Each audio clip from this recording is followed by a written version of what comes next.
Hi, this is David from Vocalreferences, and we're going to show you how to add our widget to a website page. Just want to remind everybody about the great features, including the ability to link your reviews from Google and Facebook to this widget.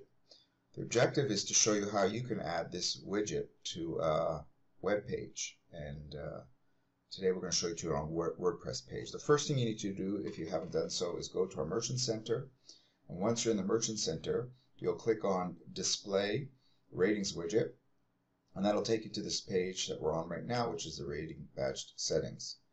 There are a number of options here. You can choose between a horizontal and vertical widget, small or big sized widget, and by clicking the link you'll see the sizes available. And every time you make a change, all you have to do is click the preview button, and you'll see how that change impacts the widget and how it will be displayed on your web page. So you could also change any of the colors of the widget itself, the boundaries of the widget, and the text inside the title, the color of that. And once you're happy with any of the changes that you make, you click Save, and it will save it to your widget.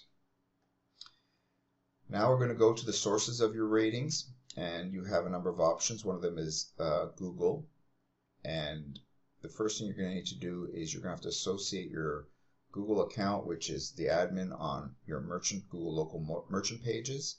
You have to link it to us and simply log into that account here. We give you the page right here, and you have to allow us, give us access. We're just taking information. We're not doing actually anything with your account. We're just reading it. And if you have one or more merchant pages associated with that account, so we're going to list them for you, and you select the one you want to display in the widget.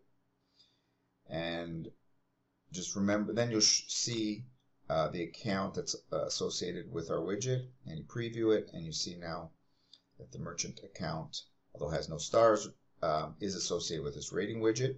Now we're going to just run through the Facebook ratings linking. The same thing. You're going to log in. It's going to show you all the pages, business pages, where you have access to. Select the one associated with the widget, preview. Yeah, don't forget to hit the display button if it's not hit in order to see it, and then there you go. You'll see the Facebook ratings in the ratings widget. And once you're finished, you want to click on the red copy code button. Hit the copy button, or copy and paste the code, and now we're ready to go over to our web page. We're using WordPress today to show you how to install it into a WordPress page, but it can work on any platform. And you're going to go to the place in the page. You should go to text, the text tab, to enter the code. You go to the place where you want to add the widget. You're going to click the code button and add a code tag, and then you'll paste. You'll Control V or right click and paste the code right into that place, and then end it with a /code. And you'll update the page. When you go to the page on the visual side, you really won't see the widget. That's okay. It's there. As you can see, it's a small little icon. And when you actually go to the page and show it as it's going to be displayed to the public, then you'll see the widget. And we're going to just open up the tab here. And there you go. Right where we placed it is our ratings page. And then it's very similar for any other type of web page that you'll use. And that's about it. If you have any questions, you can always send us an email at support.